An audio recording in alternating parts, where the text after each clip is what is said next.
Hi, friends, and welcome back to my faithful steps. As always, I'm Janika, your host, and I'm so grateful that you're here today.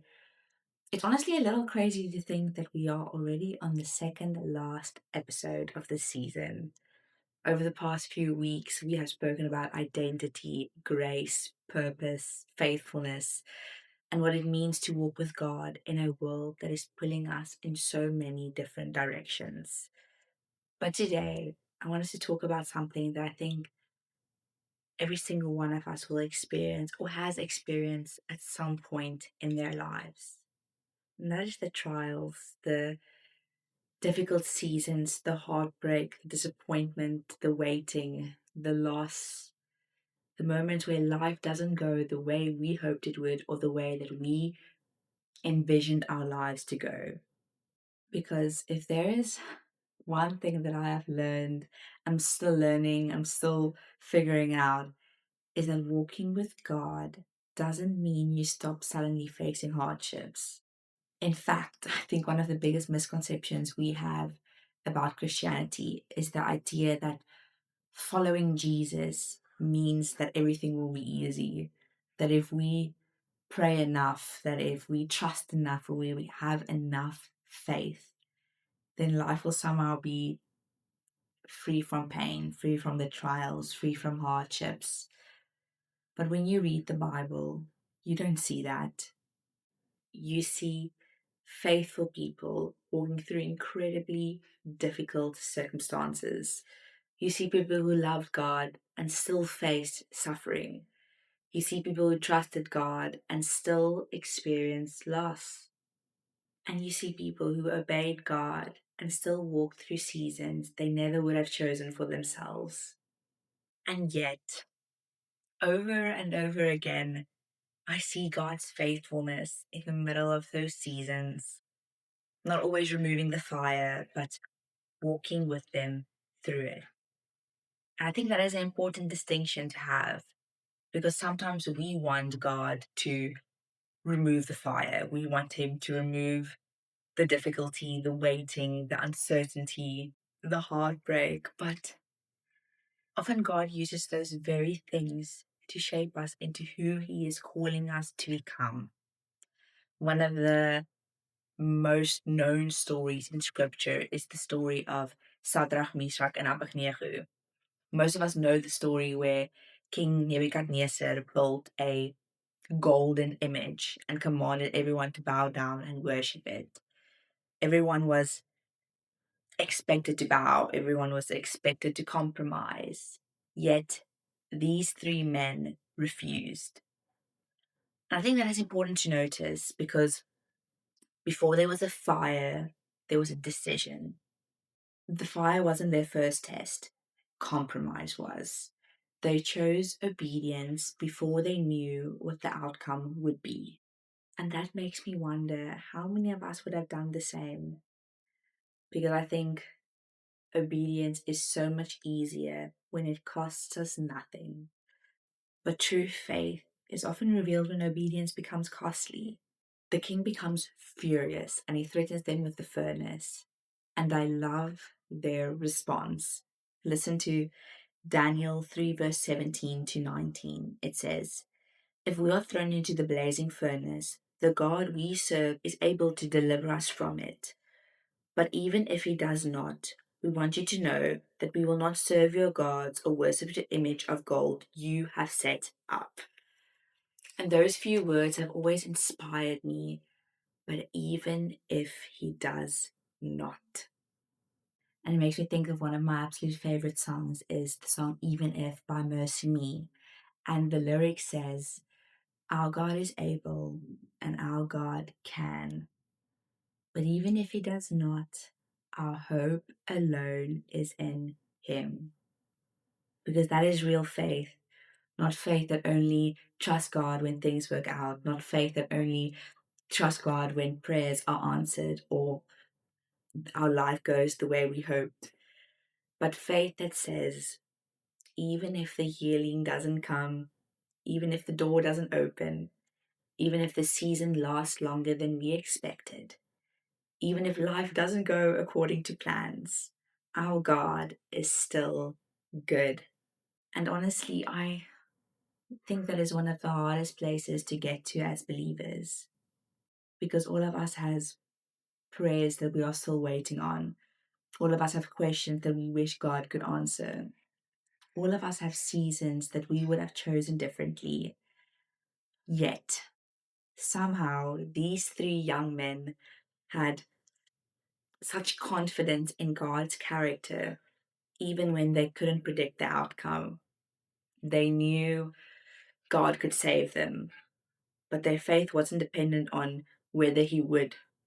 Their faith was rooted in who He was. And I think that's one of the biggest lessons we can learn from this story because so often our faith becomes attached to the outcomes. We trust God as long as things are working out. We trust God as long as the doors are opening. We trust God as long as the prayer gets answered. We trust God as long as our life makes sense. But what happens when it doesn't? What happens when the diagnosis come back differently than what we hoped for? What happens when the relationship ends? What happens when the opportunity falls through? What happens when the prayer that you've been praying for months or even years still seems unanswered? Those are the moments where our faith is tested. Not because God is trying to hurt us, but because those difficult seasons often reveal where our trust truly rests on. Our pastor at church said in one service that the storm doesn't come to disrupt our lives. The storm comes to reveal where your faith is rooted in. Is it rooted in something fleeting or is it rooted in God? Because if it's rooted in God, the storm can come, the storm can do whatever. You will not be sinking because our God is with us on the boat. And as the story continues, Shadrach, Meshach, and Abednego are thrown into the furnace. And not just any furnace, the king orders it to be heated 7 times hotter than normal. But I don't know about you, but that is incredibly, incredibly hot. In other words, the situation went from bad to impossible. And maybe some of you listening today can relate to that. Maybe you are walking through a season right now where things feel impossible. A season where you have prayed, a season where you have trusted, a season where you have done your best to remain faithful. And yet things still feel incredibly difficult. If that's you, I want you to notice something in the story. God did not stop them from entering the fire. He met them in it. When the king looked into the furnace, he expected to see 3 men. Instead, he saw 4. And he says, "Weren't there 3 men that were tied up and threw into the fire?" And as everyone replied, "Yes," he said, "Look, I see 4 men walking around in the fire, unbound and unharmed. And the 4 looks like the son of the gods." And I love that image so much because God never promised we would never face fires, but He did promise that we would never face it alone. And maybe someone listening today needs to hear that. You may feel alone, you may feel overwhelmed, you may feel forgotten, but God has not abandoned you. Just because He hasn't removed the fire doesn't mean He has left you in it by yourself. Sometimes His greatest miracle is in removing the trial. Sometimes His greatest miracle is sustaining us through it. When I think about that, I can't help but smile and have this utter peace in my heart, knowing that my God's got me. And I also think about Joseph. Joseph's story is one of my favorites because it reminds me that God's timing rarely looks like ours. Joseph was given a dream from God, a dream that pointed him toward purpose, towards influence, a dream that pointed towards God's plan for his life. And then almost immediately, everything seemed to fall apart. He was betrayed by his brothers, sold into slavery, falsely accused, thrown into prison, forgotten. And can you imagine how confusing that must have been? Imagine receiving a promise from God and then watching your circumstances move in the opposite direction. I think many of us would have questioned everything. I know I would have questioned everything. I would have wondered if I heard God correctly. I would have wondered if God had forgotten me. I would have wondered if the dream was ever going to happen. Yet, throughout Joseph's story, there's one phrase that appears again and again. The Lord was with Joseph. Not after the prison, not after the hardship, not after everything worked out during it. God was with him in the pit. God was with him in slavery. God was with him in prison. And eventually, years later, Joseph was able to look back and say, what you meant for evil against me, God meant for good. And I love that saying.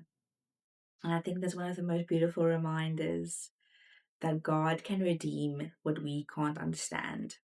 Because sometimes we only see a chapter where God sees the whole story.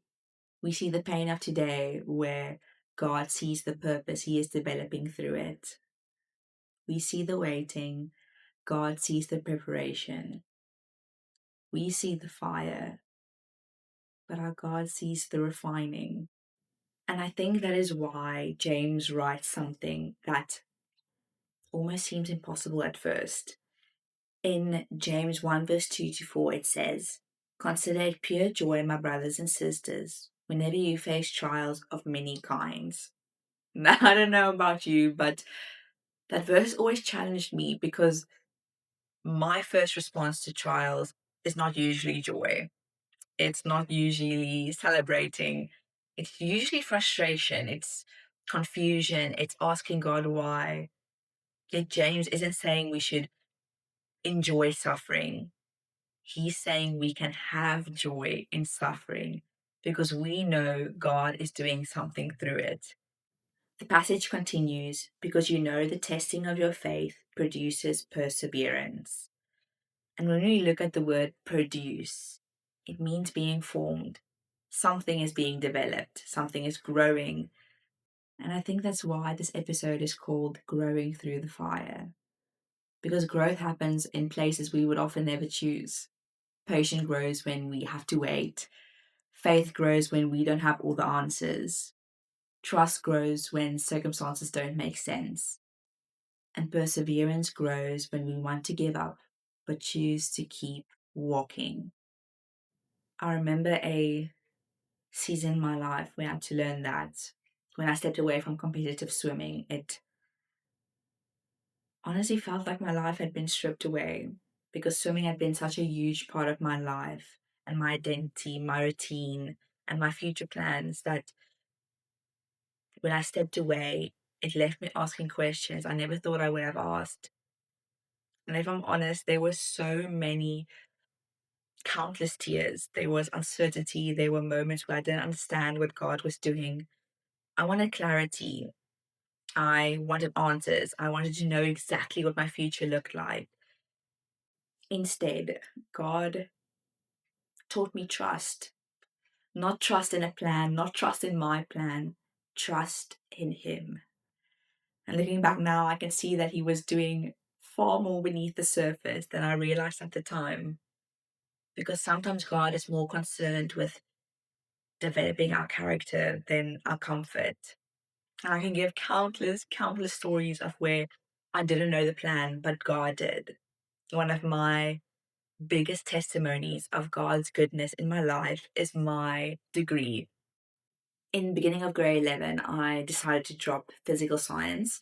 And if you drop physical science, you drop chemistry because it is one module, one subject. And the plan I had for my life was always to go into BSc Sports Science.